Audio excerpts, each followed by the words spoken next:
Assalamualaikum warahmatullahi wabarakatuh.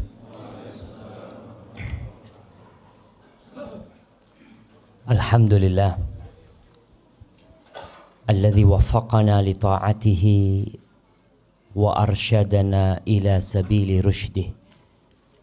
Segala puji bagi Allah Jalla Jalaluh yang telah memberikan taufik kepada kita untuk taat kepada Allah, untuk patuh kepada Sang Pencipta. Kita bisa datang ke masjid ini, mendatangi kajian, itu karena kebaikan Allah kepada kita. Kadangkala ada manusia yang merasa sudah berbuat baik kepada Allah. Ya, siap. Kayaknya dimiringin gitu. Ini buat gimana? Yang ini suara dalam. Masya Allah. Iya. Sampai mana kita jemaah? Terkadang ada manusia di antara kita nih yang merasa udah berbuat baik. Padahal kebaikan yang dia lakukan tuh bisa dia lakukan karena Allah Jalla Jalaluh. Kita bisa sholat karena Allah memberikan taufik kepada kita bisa sholat. Kita bisa datang ke rumah Allah ini karena Allah memberikan petunjuk kepada kita. Ini hari Sabtu mungkin sebagian sibuk kerja, tapi kita milih datang ke tempat ini. Itu karena kebaikan Allah kepada kita.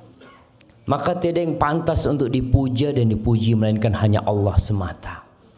Bahkan tidak sah sholat seorang hamba tanpa mengatakan alhamdulillahi rabbil alamin. Allahumma salli wa sallim wazid wa barik wa an'im ala habibikal mustafa wa nabiyikal mujtaba nabiyina wa sayyidina Muhammad. Ya Allah, semoga salawatmu, semoga salam berkah dan nikmatmu senantiasa kau curahkan untuk hamba kekasihmu, untuk baginda Nabi kita Muhammad sallallahu alaihi wasallam, yang pada dasarnya beliau tidak butuh dengan salawat kita.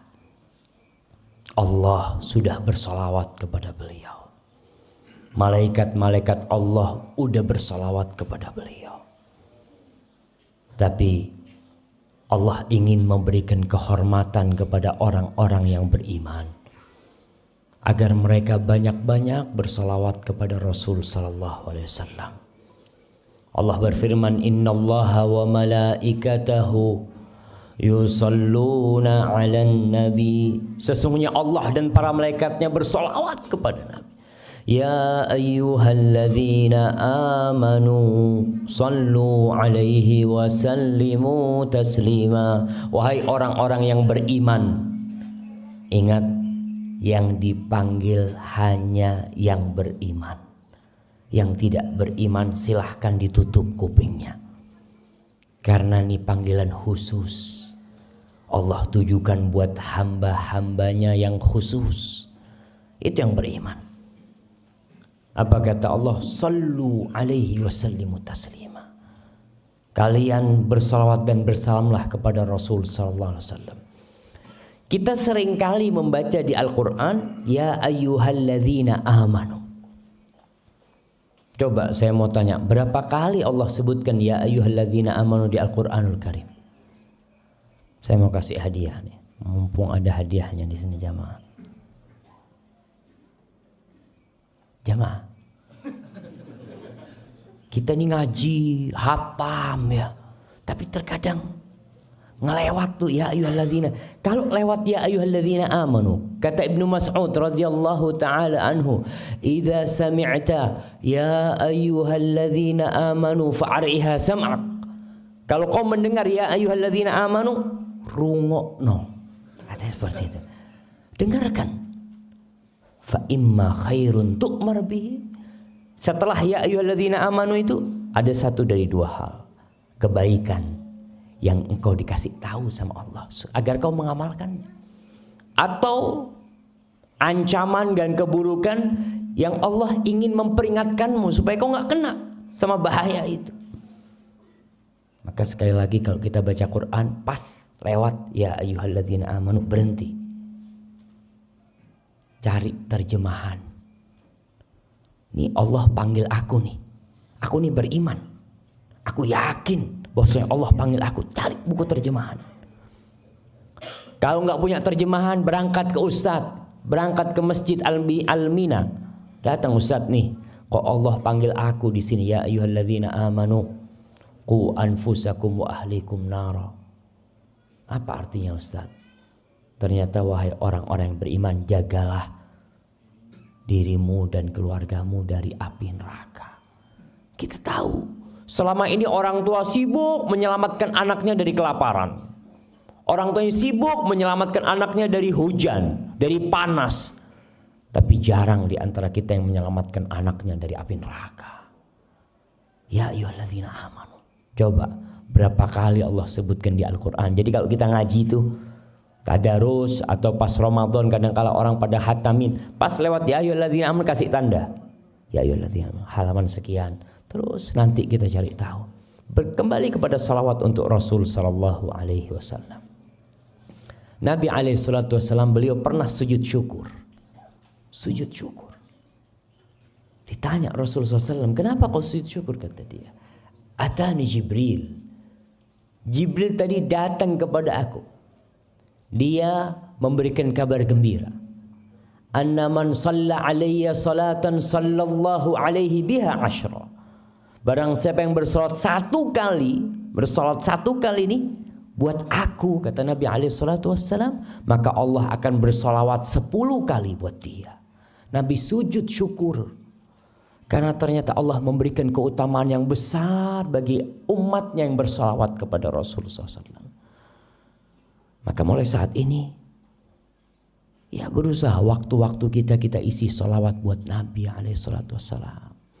Masuk rumah, keluar rumah, ibu-ibu sambil nyapu rumahnya, Allahumma sholli wa sallim ala Muhammad, ya terus sambil goreng isi dengan salawat.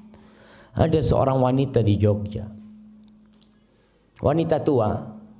Dia itu kalau sore berangkat ke musola dekat rumahnya. Di musola, depan musola itu ada pohon mangga atau pohon apa, daunnya banyak yang jatuh. Tiap sore dia itu dipilih daunnya itu, dikumpulin pakai tongkat, ada pakunya tuh, kumpulin.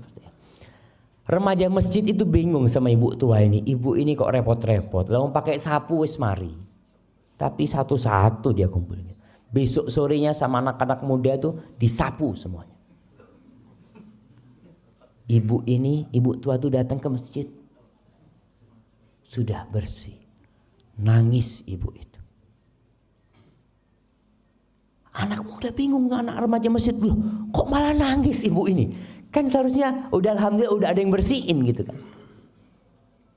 Apa kata ibu itu? Saya dengan setiap daun itu bersolawat kepada Rasulullah SAW. Dia kumpulin. Kadang-kala ada amalan-amalan yang kita meremehkannya. Di situ ada pahala yang besar. 10 kali Allah solawat buat kita. Allah solawat. Allah yang menciptakan langit 7 lapis tuh. Allah yang memiliki bumi dan isinya bersolawat kepada kita 10 kali. Apa masih kita akan meremehkan bersolawat untuk Rasulullah SAW? Semoga solawat itu bersambung untuk istri-istri beliau, kemudian untuk putra-putri beliau, dan untuk cucu-cucu beliau, dan untuk seluruh sahabat Nabi yang terutama, untuk Abu Bakar As-Siddiq, untuk Umar bin Khattab, untuk Uthman bin Affan, dan untuk Ali bin Abi Talib radhiyallahu ta'ala an ashabin Nabi ajma'in. Ma'asyar muslimin wal muslimat rahimakumullah. Ada seorang penulis dari Mesir. Dia menulis di buku dia ketika umur dia 40 tahun. Ingat, kalau kita bicara 40 tahun ini 40 tahun Hijriyah. Hari ini tanggal berapa? Tanggal 21. Tanggal 21 Dzulqa'dah. Dzulqa'dah tuh katanya orang Jawa bulan kecepit. Hah? Apit ya, bulan Apit ya. Kalau di Jember itu bulan kecepit kata dia. Biasanya penghasilan kata mereka berkurang kata dia. Dagangan ya kalau hasilnya biasanya banyak. Betul itu terjadi karena memang Dzulqa'dah ini di antara 2 hari raya. Di antara Syawal dan Dzulhijjah. Jadi orang ngumpulin duit buat Dzulhijjah. Sudah dia nggak banyak belanja, dia persiapan buat kurban dia seperti itu. Dzulqa'dah. Jadi kita bicara 40 tahun tuh 40 tahun Hijriah. Saya mau tanya nih, ada orang yang umurnya 50 tahun Hijriah. Saya mau kasih hadiah. Yang sudah 50 tahun. Berarti kita harus tahu tanggal lahir secara Hijriah. Jangan meremehkan bulan Hijriah jemaah. Bulan Hijriah ini alhamdulillah di sini ditaruh di atas, biasanya ditaruh di bawah tuh. Tuh bulannya kita umat Islam. Umat Islam semua peradaban, semua umat itu punya kalender. Semuanya. Dan itu bebas karena semua umat umpamanya orang-orang Romawi, orang-orang Masehi punya penanggalan yang dibawa Masehi. Masehi itu artinya Kristus. Karena memang terhitung dengan lahirnya Nabi Isa alaihi salam yang diklaim oleh mereka sebagai anak Tuhan. Itu permulanya dengan tanggalan Masehi. Orang Cina punya kalender sendiri. Apa kalendernya orang Cina? Hari rayanya orang Cina apa namanya? Imlek. Mereka punya seperti itu. Kemudian orang Yunani punya sendiri. Orang Jawa punya. Kalau orang Jawa biasanya ada Pahing, Wage, Pon, Kliwon, itu penanggalan Jawa. Islam punya penanggalan sendiri. Dan kita orang Islam pun harus bangga dengan penanggalannya. Maka kembali saya tanya, siapa yang hafal tanggal lahirnya Hijriah? Insyaallah. Tanggal berapa lahir? Masya Allah. 1399. Kapan mulai tahu itu, Mas?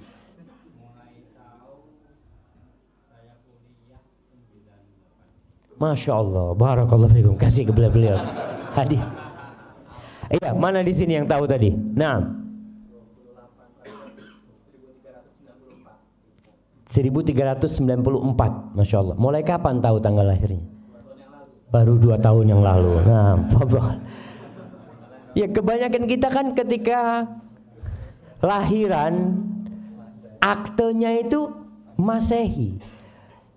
Ya sebagai umat Islam Masehi nggak apa-apa, udah kan memang negara kita pakainya Masehi. Tapi kita orang Islam nih kita harus tahu kita pakai ditulis ketika lahiran tuh tulis Hijriahnya. Supaya kita tahu tatkala kita umur 40 tahun apa yang harus kita lakukan. Nabi kita Muhammad SAW umur berapa meninggal? 63 tahun Hijriah. Bukan Masehi, hati-hati. Kadang kalau ada orang ngomong, berapa umurnya Bapak? 63. Kayak umurnya Nabi. Loh, udah sama. Nabi itu hitungannya pakai Hijriah. Jadi Bapak ini Masehi sudah lebih dari Rasul SAW. Karena kira-kira setiap 30 tahun itu beda 1 tahun. Jadi kalau 100 tahun, Ashabul Kahfi berapa tahun di dalam gua tidur?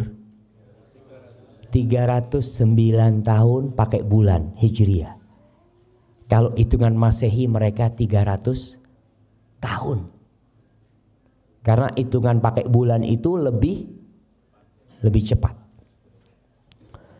Nih, sastrawan dari Mesir ini ketika umurnya 40 tahun secara Hijriah. Dia mengatakan, laqad balagtu qimmatal haram. Thumma inni bada'tu al-an fi nuzul.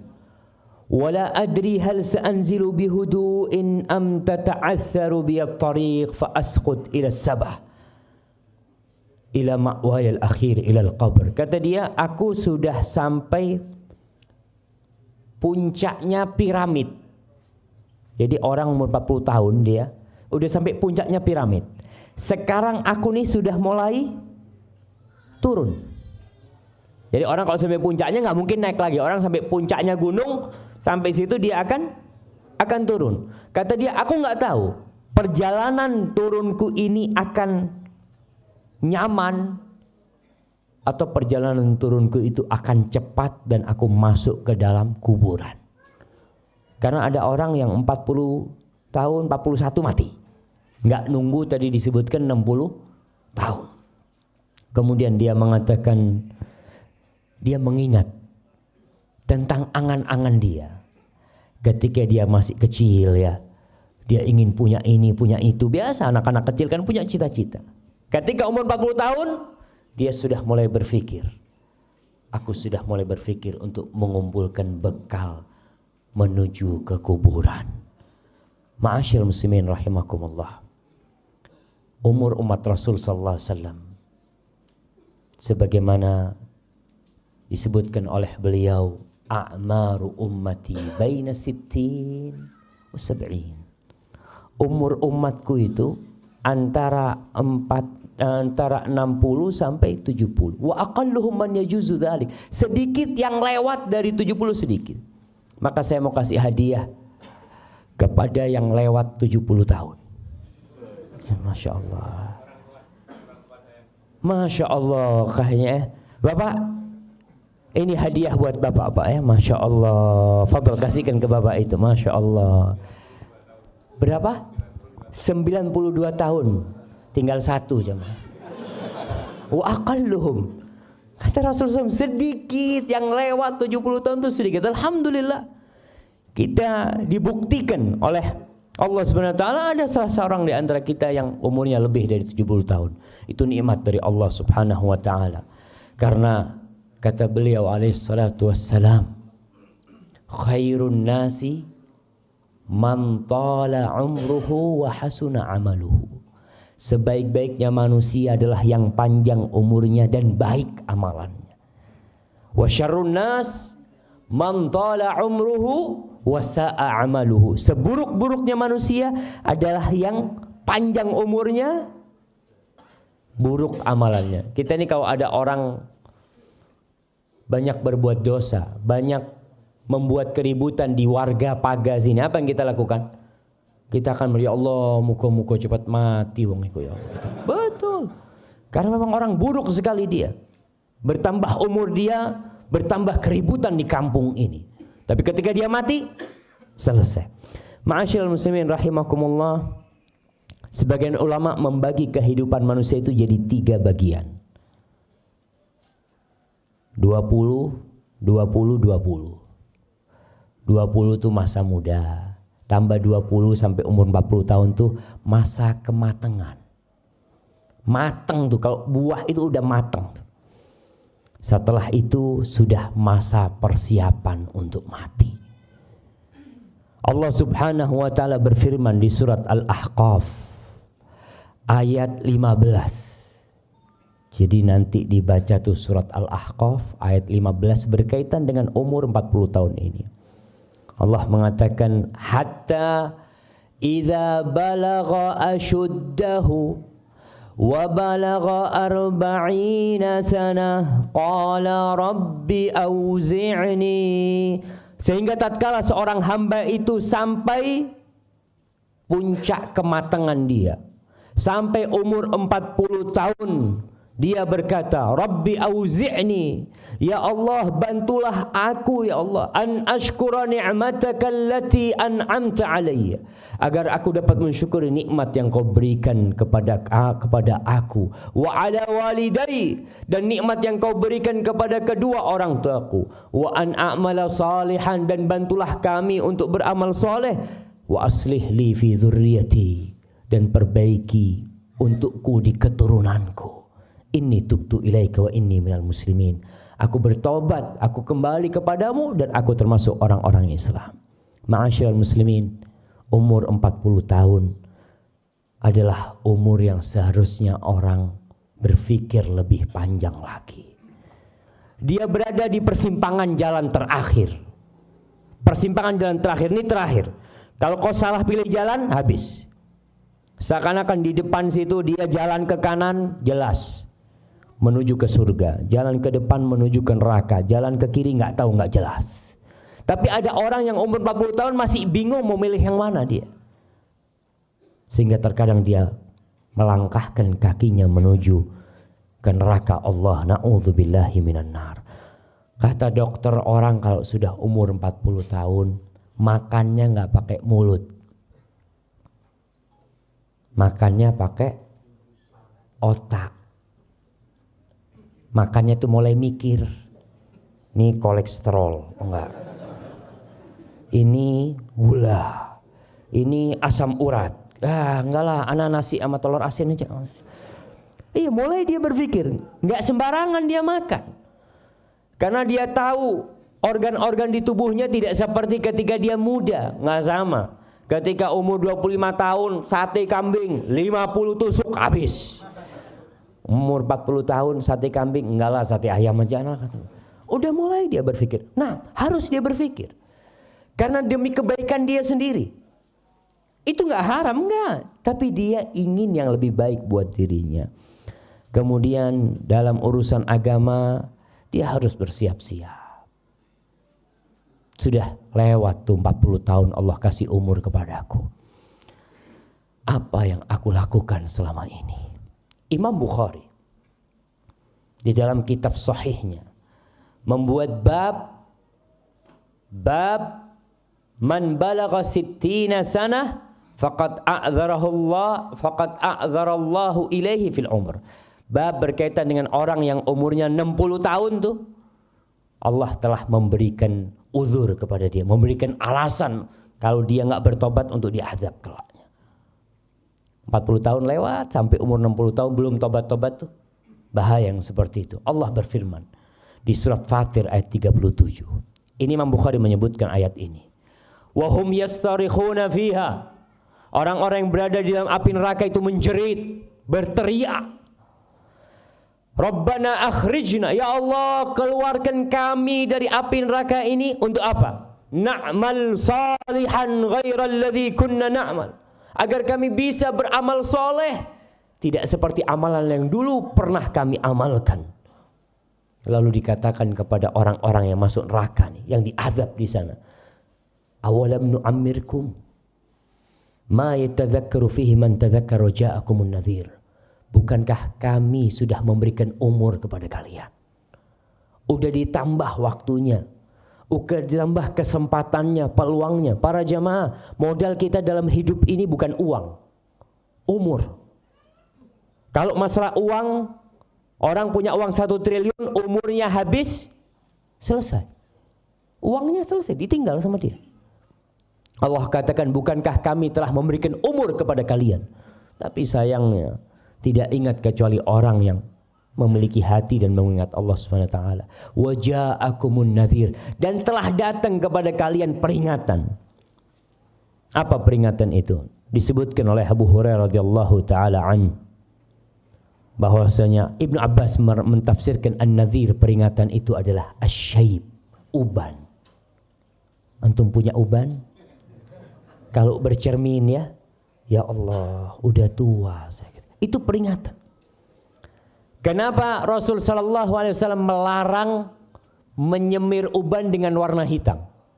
Boleh mau dirubah ubannya dengan warna merah, coklat, hijau, kuning ya. Boleh, tapi enggak boleh dengan warna hitam. Supaya kau itu ingat wis tuwek. Orang kalau semir hitam merasa muda gitu. Tapi ketika dia ngelihat putih, dia berasa jamaah. Anda sendiri ketika nyisir jenggot kelihatan, ya Allah, udah ada ubannya, subhanallah. Supaya sadar kalau kau itu sudah hampir waktunya. Itu peringatan dari Allah Subhanahu wa taala. Ma'asyiral muslimin rahimakumullah. Hushaim Ibnu Abdul Bar menceritakan, ada salah seorang ulama yang menyemir rambutnya dengan hitam, jenggotnya dengan hitam. Lalu didatengin sama salah seorang. Orang ini tanya, ini alim ulama nih yang nyemir dengan warna hitam. Hushaim bin dikatakan kepada dia, Ustaz, ana mau bertanya tentang tafsir firman Allah. Waja'akumun nadhir. Telah datang kepada kalian peringatan. Apa makna peringatan itu? Kata Hushaim, qad qila lahu innahu syayb. Ada riwayat yang mengatakan yang dimaksud dengan peringatan adalah uban. Lalu penanya itu bertanya lagi kepada gurunya ini, bagaimana pendapatmu, wahai guruku, apabila orang didatengin oleh peringatan itu, kemudian dia semir dengan hitam? Maksudnya gurunya. Dia ini mau negur gurunya. Bagaimana wahai guruku, orang yang kedatangan peringatan itu kemudian dia menyemir peringatan itu dengan warna hitam. Lalu Hushaim ingat dan meninggalkan semir dengan warna hitam. Kadangkala kita ini nggak kepingin tua aja mah. Takut dengan ketuaan itu. Nggak bisa. Tua tuh pasti datang. Mau kembali muda. Laita syabab ya'udu yauman. Nggak bakal balik tuh yang namanya masa muda. Ma'asyiral muslimin rahimakumullah. Al-Hajjaj Ibn Abdullah Al-Hakami, salah seorang penguasa Bani Umayyah di Damaskus, di Suriah ya. Semoga Allah memberikan kekuatan kepada saudara-saudara kita kaum muslimin yang ada di Suriah di sana dan menurunkan pertolongan mereka. Kata Hajjaj bin Abdullah Al-Hakami mengatakan, taraktul ma'asi wadh-dhunub 40 sanatan hayaan minan nas. Aku meninggalkan dosa dan kemaksiatan selama 40 tahun karena malu sama orang. Malu sama orang aku meninggalkan kemaksiatan itu. Thumma taraktuha hayaan minallah tabaraka wa ta'ala. Kemudian setelah 40 tahun aku meninggalkan dosa karena malu sama Allah subhanahu wa ta'ala. Bayangkan Allah kasih umur sama engkau, Allah kasih rizki sama engkau, terus Allah kasih kau tetap berbuat dosa. 40 tahun Allah kasih kesempatan kepada engkau berbuat dosa. Masa kau gak kembali kepada Allah subhanahu wa ta'ala? Ma'asyiral muslimin rahimakumullah, kalau kita melihat ya ucapan-ucapan ulama-ulama salaf, peringatan-peringatan yang mereka berikan kepada yang umurnya 40 tahun. An-Nakhi berkata, kana yuqali sahibil arba'in ihtafid binafsik. Dikatakan kepada orang yang umurnya 40 tahun dulu, inti jaga-jaga diri ya. Inti jaga-jaga diri. Ada orang naik motor kena serangan jantung, plak, mati. Ada orang yang mati di tempat kemaksiatan. Kita sering mendengar cerita orang-orang yang minum oplosan itu. 5 orang mati sekaligus. 7 orang mati sekaligus. Rata-rata ya gitu. Orang-orang yang lupa dengan Allah subhanahu wa ta'ala. Ma'asyiral muslimin rahimakumullah.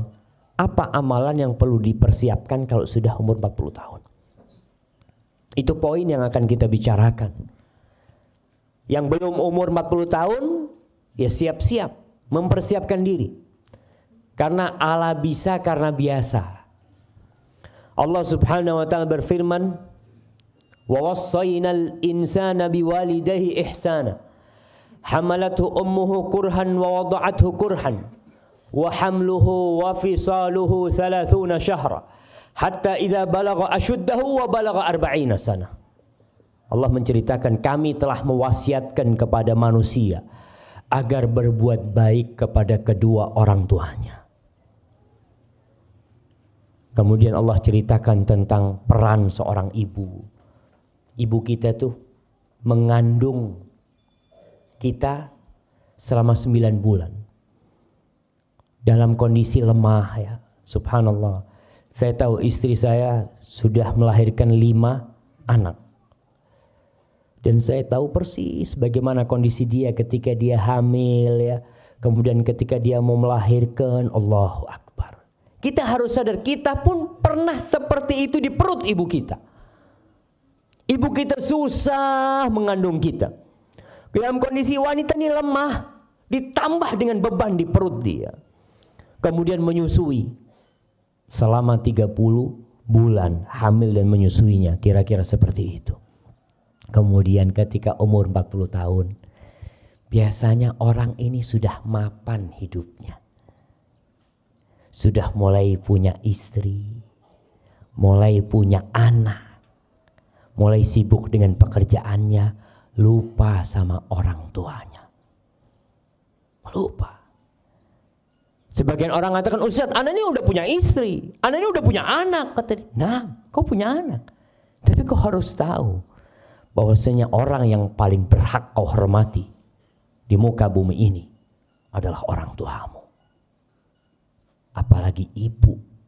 Maka doa orang yang umur 40 tahun ini, Rabbi auzi'ni an ashkura ni'mataka allati an'amta alayya wa ala walidayya. Nikmat yang kau berikan kepadaku dan kepada kedua orang tuaku. Maka orang kalau sudah umur 40 tahun, dia buka lembaran dia. Sampai mana aku sudah berbakti kepada orang tuaku, kepada bapak ibuku. Pernah seorang sahabat datang kepada Rasul sallallahu alaihi wasallam. Dia mengatakan, ya Rasulullah, man haqqun nas bihusni sahabati. Siapakah manusia yang paling berhak mendapatkan penghormatan dari aku, kebaktianku? Apa kata Rasulullah SAW? Ummuk, ibumu. Lalu tanya lagi, thumma man? Setelah ibu siapa Rasulullah SAW? Thumma ummuk, kemudian ibumu lagi. Tanya lagi sahabat, thumma man? Kemudian siapa wahai Rasulullah SAW? Thumma ummuk, kemudian ibumu. Tanya lagi yang keempat, thumma abuk, baru setelah itu bapakmu. Istri di mana? Di bawah bapak. Apalagi anak-anak.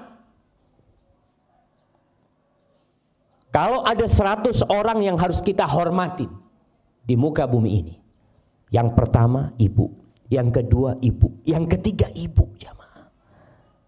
Sekali lagi, orang kalau sudah umur 40 tahun banyak sibuk sama keluarganya, jarang berkunjung ke tempat orang tuanya, telepon jarang, punya rezeki lupa sama orang tuanya. Karena berpikir, ya saya sudah punya keluarga sendiri. Ingat, walaupun engkau jenderal bintang 4, jenderal bintang 4, punya pasukan 1000, 10.000 pasukan, ketika engkau di hadapan ibumu, pangkatmu hanya anak, nggak lain. Engkau akan dipanggil nak, dan engkau akan panggil ibu kepada ibu. Masyaallah ikhwah rahimakumullah. Maka coba kita lihat, apakah kalau kita punya rezeki, kita sudah hadiahkan kepada orang tua kita? Kita beli mobil, kita beli ini, beli itu, beliin istri kita, beliin anak-anak kita, tapi kita lupa tidak membelikan orang tua kita.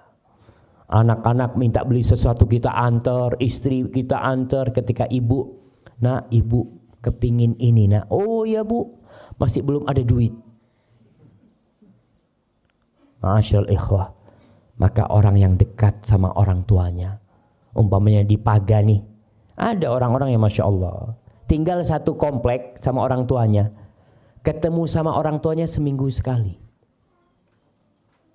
Kata dia, ya Ustaz, anak sibuk Ustaz, anak punya pekerjaan. Nah, ibumu sibuk 9 bulan, kau dikandung oleh ibumu dalam kondisi dia harus masak, dia harus ngepel, dia harus nyapu, dia harus mempersiapkan rumah demi engkau.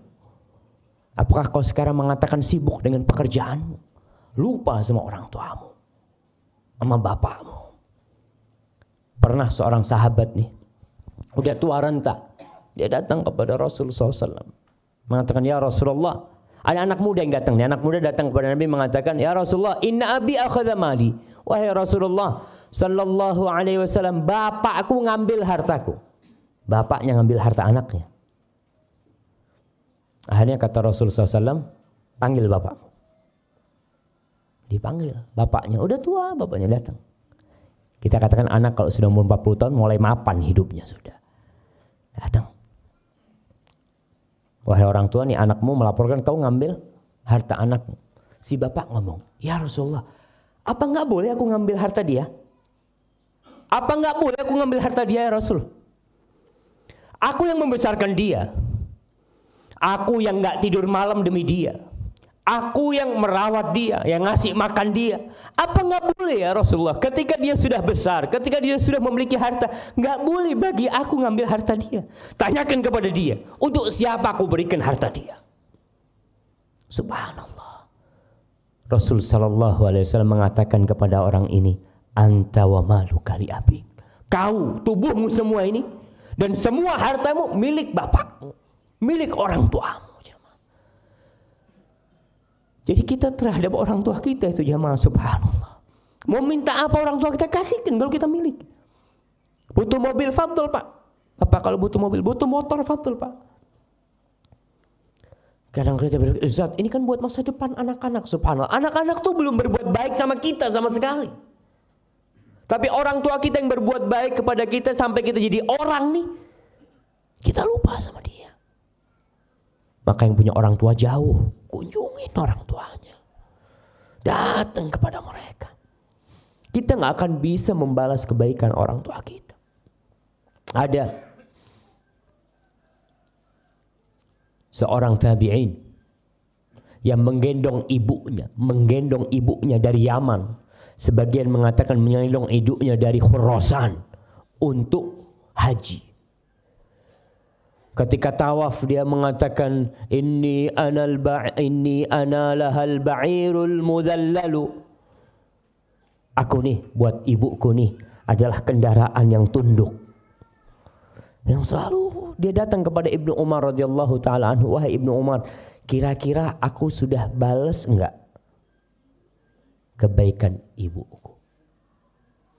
Apa dikatakan kepada dia? Wala zafratun min zafaratiha. Desahan ketika dia sakit hendak mengeluarkanmu dari perutnya, itu satu belum kau balas. Satu. Apalagi yang lainnya.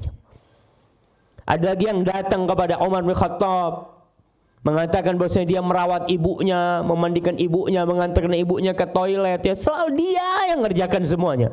Kira-kira sudah enggak aku balas kebaikan ibuku yang ibuku dulu melakukan itu kepadaku? Katakan kepada dia, lah, nggak sama yang kau lakukan sekarang dengan yang ibumu lakukan untuk. Nggak sama. Ibumu melakukan ini kepadamu ketika kau kecil dengan harapan engkau bisa hidup, dan engkau melakukan itu sekarang kepada ibumu dengan harapan ibumu cepat mati. Banyak orang yang merawat ibunya ketika tua renta, yang ada dalam hatinya, bagaimana ibuku cepat mati. Tapi tatkala ibu kita merawat dan membesarkan kita, yang dia harapkan kalau bisa nyawa dia berikan kepada kita. Maka yang sudah umur 40 tahun, lihat masa-masa dia dulu, apakah dia sudah berbakti sama orang tuanya. Maka doa nih, orang yang umur 40 tahun itu baca doa, Rabbi auzi'ni an ashkura ni'mataka allati an'amta alayya wa ala walidayya. Ya Allah, aku bisa kayak gini karena engkau ya Allah. Aku bisa memiliki rumah, bisa kerja ini karena engkau ya Allah. Dan beri aku ya Allah kekuatan untuk bisa berbakti sama orang tua aku. Minta sama Allah subhanahu wa ta'ala. Ma'asyiral muslimin rahimakumullah.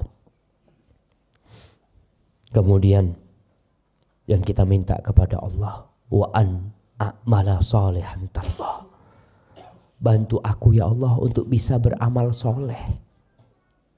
Yang mungkin dulu sholatnya jarang-jarang, yang mungkin dulu sholatnya di rumah ya, yang laki-laki sekarang umur 40 tahun masjid. Kita dipanggil nih, hayya 'alas shalah, hayya 'alal falah, tetap di rumah. Nonton TV ya. Kemudian ngobrol, ngopi mungkin. Dipanggil sama Allah SWT, hayya 'alas shalah nih. Yang manggil itu yang menciptakan kita jemaah. Kita kalau dipanggil sama bos kita, dipanggil sama bos nih, Assalamualaikum, fulan ya, kau sekarang ke kantor, kata dia, siap, berangkat. Padahal kita berangkat dengan kaki pemberian Allah subhanahu wa ta'ala. Kita memegang HP itu dengan tangan pemberian Allah subhanahu wa ta'ala. Kita memandang dengan mata pemberian Allah subhanahu wa ta'ala. Kenapa tatkala yang memberikan semuanya kepada kita, minta kita ke rumahnya, ini rumah Allah subhanahu wa ta'ala, kita malas datang ke situ. Berat. Allah Akbar. Apa sih yang dicari? Kau dipanggil sama bosmu cuma digaji 3 juta, 5 juta, kau begitu bangganya. Kau bisa tahu bahwa harga tanganmu ini miliaran. Harga matamu itu miliaran. Jantung yang berdetak pun miliaran. Kita lebih taat kepada makhluk daripada kepada pencipta kita. Maka sekali lagi, yang umur 40 tahun ya, Khususnya, bukan berarti yang sebelum itu enggak. Yang umur 40 tahun lebih dia tanya, saya nih selama setahun ini berapa kali sholat di masjid? Mungkin cuma Jumatan saja. Mulai sekarang tidak. Ibu-ibu ketika azan dikumandangkan berhenti dari semua pekerjaannya. Ini bisa ditunda. Banyak di antara ibu-ibu kalau ada kerjaan rumah itu nunggu kerjaannya selesai. Kata dia nyapu ya gitu ya. Azan, oh ya tak mari no sih. Habis nyapu lihat oh ada piring-piring kotor. Oh iya tak cuci piring sih. Terus habis cuci piring anaknya datang pulang. Oh ngasih makan dia. Sholat zuhur baru jam 2 kadang-kala. Karena sibuk dengan pekerjaan. Jangan sudah. Nih Allah nih. Hayya ala sholah. Di antara amal soleh yang paling mulia apa? As-sholatu ala waktu. Sholat tepat waktu. Banyak bapak-bapak yang qanaah kalau urusan akhirat. Qanaah. Kalau urusan dunia kita, kalau ada gaji 1 juta, mamanya nih, bapak kerja di rumah bapak, gajinya 1 juta. Tapi bapak kerja di pinggir jalan sana, buka toko, gajinya 27 juta. Milih mana? Berangkang, dia milih pinggir jalan. Nah apa-apa pinggir jalan, 27 juta Ustaz. Tapi kenapa kalau sholat? Di rumah dapat berapa pahalanya? 1. Di masjid berapa? 27. Kita milih, ya nggak apa-apa lah Ustaz, saya milih yang 1 aja Ustaz. Subhanallah. Ma indakum yanfad wa ma indallahi baq. Yang ada di diri kalian tuh akan sirna dan habis semua. Apapun yang kalian miliki, tapi yang di sisi Allah itu yang akan kekal dan abadi. Ma'asyiral muslimin rahimakumullah. Sedekah. Kita lihat tadi ada kotak amal lewat. Iya. Lihat tuh. Ketika kotak amal lewat, kita bawa duit 1 juta ratusan sama 2.000. 1 juta ratusan sama 2.000 perak tuh. Yang mana yang ditaruh jamaah? Yang 2.000. Yang 2.000. Padahal 2.000 ini yang bakal dia jumpain. Tidak sedikit orang-orang nanti ketika hari kiamat yang dia temuin di catatan amalannya cuma 2.000-an. 2.000. Kok cuma 2.000 aja kata dia. Aku punya uang 1 miliar kok nggak ada di sini. Betul, kau tinggal uang itu. Kau tinggal uang itu. Dan seharusnya orang berpikir ketika umur 40 tahun, apa yang aku akan persiapkan? Sebagian ulama memisalkan nih, orang umur 40 tahun itu seperti orang yang berangkat umroh. Berangkat umroh berapa hari biasanya? Nah, biasanya 9 hari lah. Umumnya itu 9 hari atau 12 hari. Yang 9 hari. Ketika kita sampai sana, kita kan bawa tas, bawa koper macam-macam ya. Ke sana, hari ketiga, hari ke-6, biasanya hari ke-6, ke-7, ke-8 persiapan mau pulang. Kita sudah packing. Hati-hati. Jadi mau pulang sudah insya Allah. Besok jangan lupa barang-barangnya dipak semuanya. Ini orang bawa uang 1 miliar. Ketika sudah mulai packing bajunya ya, dia masukin semuanya. Uang 1 miliar itu ditinggal sama dia di hotel. Dia pulang ke Indonesia bawa tas. Ditanya, "Mas loh, sampean duit 1 miliarnya mana?" "Saya tinggal di Mekah." "Loh, waras sampean Mas." "Kok tinggal?" "Iya. Orang kan kalau yang akan dibawa, yang dia bawa itu yang mahal, yang berharga." Tapi kenapa kita yang kita sedekahkan mesti yang tidak berharga? Itu yang akan kita temui di catatan amal kebajikan kita. Ketika dihitung-hitung semua nggak akan ada tuh 1 miliar tuh. Yang ada 2.000, 3.000, 100, 500. Yang 1 juta, 2 juta nggak ada. Nggak dia masukkan ke sana. Maka ma'asyiral muslimin, Allah Subhanahu wa taala mengingatkan kepada kita.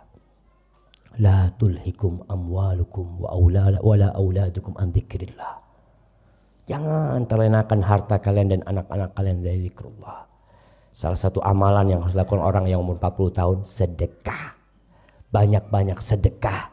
Punya rumah 5, 1 sedekahkan. Nggak dilarang, kita kaya itu nggak dilarang, jemaah enggak. Kita mau punya rumah 5, punya rumah 7, punya perusahaan 3, punya mobil 10, nggak dilarang untuk kaya itu. Tapi ingat, yang kau mau bawa itu yang mana? Allah Subhanahu wa taala mengatakan alhaakumut takatsur hatta zurtumul maqabir. Kalian disibukkan dengan banyak-banyakan harta itu sampai mati akhirnya. Nggak ada yang dibawa sama kalian. Rasul sallallahu alaihi wasallam mengatakan yadba'ul mayyit thalath. Ada 3 yang akan mengantarkan kita ke kuburan. 3. Kalau orang mati itu 3 akan ikut ke kuburan. Yang pertama, maluhu wa ahluhu wa amaluhu. Mal, harta dia. Harta itu akan ikut ke kuburan. Kalau orang kaya biasanya yang ngantarkan ke kuburan banyak apa sedikit? Banyak. Kalau orang terkenal, artis yang ngantarkan ke kuburan banyak apa sedikit? Banyak. Ahlu, keluarganya ikut semua ke kuburan. Dan bersama amalnya juga ikut ke kuburan. Yarji'ul ithnan wa yabqa wahid. Harta dan keluarganya akan pulang. Pulang mah. Semuanya pulang. Sampai anak yang mencintai orang tuanya ini. Kalau kita punya anak berbakti sama kita. Ketika kita mati, kita akan dimasukkan ke kuburan, diinjak-injak di kuburan, ditinggal sama anak kita. Ditinggal. Nggak akan ada anak yang mau menemani orang tuanya di kuburan. Terus bersama siapa kita? Cuma bersama amal kita. Rumah yang kita bangunkan besar, nggak kita bawa. Mobil mewah yang kita beli, sawah-sawah yang berhektar-hektar kita miliki, nggak ada yang dibawa. Maka kita kalau sudah umur 40 tahun minta wa an a'mala sholihan, ya Allah. Bantu aku agar aku bisa beramal soleh, ya Allah. Yang nggak pernah sholat sunnah, tambah sholat sunnahnya. Karena mungkin dulu sebelum 40 tahun banyak sholat-sholat kita yang kurang benar. Yang pertama dihisab pada hari kiamat apa? Sholat. Kalau sholatnya benar, semua amalnya benar. Kalau sholatnya kurang, akan disempurnakan dengan sholat-sholat sunnah. Waktunya kita memperbanyak sholat sunnah. Kemudian puasa sunnah. Mungkin dulu kita pernah nggak puasa, kita pernah badung dulu, pernah nggak benar ya dengan puasa itu. Wa aslih li fi dzurriyyati. Kemudian kita berdoa nih orang yang umur 40 tahun, ya Allah perbaiki aku di anak keturunanku. Karena terus terang anak itu juga termasuk penyambung amal kita. Bapak-bapak kepingin punya anak berapa? Yang banyak kalau punya anak. Karena kalau semakin banyak peluang untuk didoakan sama anak kita semakin besar. Anaknya 1 preman, 1 jadi preman anaknya nanti. Apa akan mendoakan orang tuanya? Kok orang tuanya? Dirinya sendiri tidak pernah dia doakan. Maka bagaimana kalau punya anak 10? Masya Allah. Orang-orang dulu itu jemaah nggak ada yang takut punya anak banyak. Kalau saya lihat keluarga ibu saya 7, keluarga bapak 9, keluarga fulan banyak-banyak anaknya, nggak takut dengan masalah rezeki. Padahal pekerjaan mereka lebih susah dari pekerjaan kita. Tapi barokah mereka. Karena mereka yakin yang ngasih rezeki siapa? Allah Jalla Jalaluhu. Bukan orang tuanya yang ngasih rezeki itu. Kita kalau berpikir yang ngasih rezeki itu kita, nggak bisa kita ngasih makan anak kita. Orang baru nikah gajinya 1 juta, ada yang 700 gajinya. Punya anak, kalau dia berpikir nanti kalau anak saya kuliah ya apa ya? Anaknya baru lahir dia mikirin kalau kuliah gitu kan. Biarin nanti tuh rizkinya tuh akan datang tuh. Ada yang ngatur rizkinya. Allah yang memberikan rizki. Wa aslih li fi dzurriyyati, Allah perbaiki keturunanku. Dan ingat orang tua, anak itu adalah amanat dari Allah Subhanahu wa taala.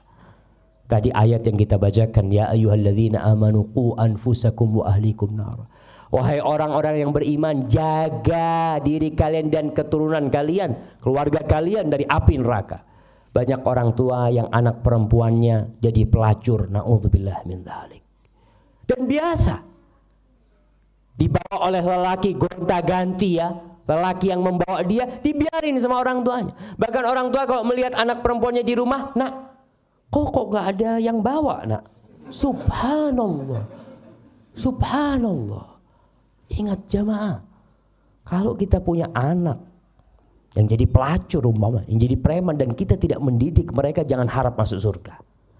Sebelum kita mempertanggungjawabkan tuh anak-anak kita, mereka akan pegangin kita di hari kiamat. Ya Allah, nih bapakku gak pernah ngajarkan kepada aku sholat. Nih bapakku gak pernah ngajak aku ke masjid. Nih ibuku yang kerjanya ya Allah cuma arisan sana, arisan sini, anaknya gak pernah diurusin. Maka hati-hati, kita minta sama Allah supaya keturunan-keturunan kita diperbaiki. Jadi anak-anak yang soleh dan benar. Inni tubtu ilaik. Ya Allah, aku bertobat kepadamu. Aku kembali kepadamu ya Allah. Atas segala dosa-dosa yang kita lakukan. Ya waktunya taubat sudah. Ma'asyiral muslimin rahimakumullah. Kalau anak muda berbuat dosa, itu masih lumrah. Tapi tetap dosa ya. Jangan dikatakan lumrah, oh berarti nggak apa-apa, tetap dosa. Rasul sallallahu alaihi wasallam bersabda, "Thalathatun la yukallimuhumullah yaumal qiyamah wa la yuzakkihim wa la yanzuru ilaihim wa lahum adzabun alim." Ada 3 manusia yang Allah tidak akan berbicara dengan mereka pada hari kiamat. Allah tidak akan memandang mereka. Allah tidak akan menyucikan mereka, dan mereka akan mendapatkan azab yang pedih. Yang pertama, syaikhun zanin, orang sepuh yang berzina. Orang tua yang berzina. Tuh umur 40 tahun tuh sudah tua tuh orang sudah. Udah tua, udah sakit-sakitan masih berzina. Yang seharusnya dia ke rumah Allah bertobat masih melakukan dosa. Syaikhun zanin. Tapi biasanya godaannya memang semakin berat. Orang itu kalau sudah umur 40 tahun kita katakan tadi sudah mapan. Hartanya sudah mulai banyak. Udah punya villa, udah punya ini, punya itu. Godaan wanita semakin kuat sama dia. Tapi syahwatnya itu sudah semakin menurun seharusnya. Tidak seperti anak muda. Tapi ternyata dia berzina. Maka Allah tidak akan melihat kepada dia pada hari kiamat. Wa malikun kadzab, raja, penguasa yang suka berdusta. Yang menjanji-janjikan kepada rakyatnya tapi tidak pernah dia tepatin. Syaikhun kadzab, Allah tidak akan melihat kepada mereka. Wa'ailun mustakbir, orang miskin yang sombong. Wis miskin, sombong. Kalau orang kaya sombong, dosa. Orang miskin sombong lebih dosa lagi. Tetap kita katakan orang sombong, orang kaya sombong ya nggak apa-apa, dosa, tetap dosa para jamaah. Ma'asyiral muslimin rahimakumullah. Kita terkadang dilupakan dengan dosa-dosa yang pernah kita lakukan karena sibuk cari dunia. Pagi berangkat kerja, jam 7 pulang jam 4, terus rutinitas seperti itu aja.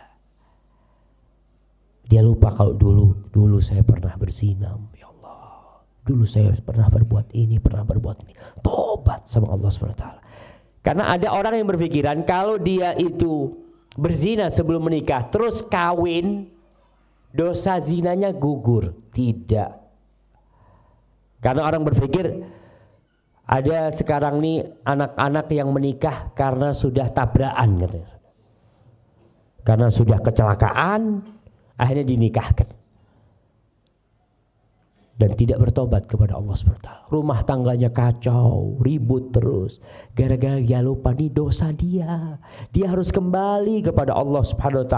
Bukan dengan dapat buku hijau selesai, tidak. Dia harus kembali kepada Allah SWT. Dan Allah akan menerima tobat yang orang-orang yang bertobat. Maka kita harus ingat lagi. Ma'asyiral muslimin rahimakumullah. Yang terakhir di doa ini, seorang yang sudah umur 40 tahun mengatakan, wa inni minal muslimin. Aku termasuk orang-orang Islam. Orang-orang yang berserah diri kepada Allah Subhanahu wa taala. Karena memang pesan Allah, wala tamutunna illa wa antum muslimun. Jangan mati kau kecuali dalam kondisi muslim. Ma'asyiral ikhwah rahimakumullah. Kita lihat orang-orang yang umurnya 40 tahun bangun villa. Kalau di daerah Purworejo di mana villanya misalnya jemaah? Hah? Nggak ada. Oke lah, orang-orang Jakarta umur 40 tahun, 50 tahun sukses bangun villa. Bangun villa di Bandung, bangun villa di Bogor. Udah bangun villa, selesai nih villanya, 2 hari mati. Dia belum pernah menempatin villa itu. Kena serangan jantung, kena apa. Seorang syekh cerita, ada seorang laki yang kaya raya, dia membangun rumah apartemen, disebutkan miliaran yang dia keluarkan untuk membangun rumah itu. Setelah selesai, kena serangan jantung. Dikunjungin sama sohibnya ketika sudah mau mati nih, kata dia. Maka dikatakan, gimana menurut ente nih istri ana nih? Kalau ana mati, kawin lagi dia. Rumah ini dinikmatin sama dia dan suami dia. Betul. Antum bisa bayangin. Kadangkala kita menumpuk dunia bukan untuk diri kita, yang menikmatin orang lain. Disebutkan ada seorang juga yang membangun villanya. Villanya itu dikasih marmernya dari batu yang dari Brazil itu apa namanya? Onik.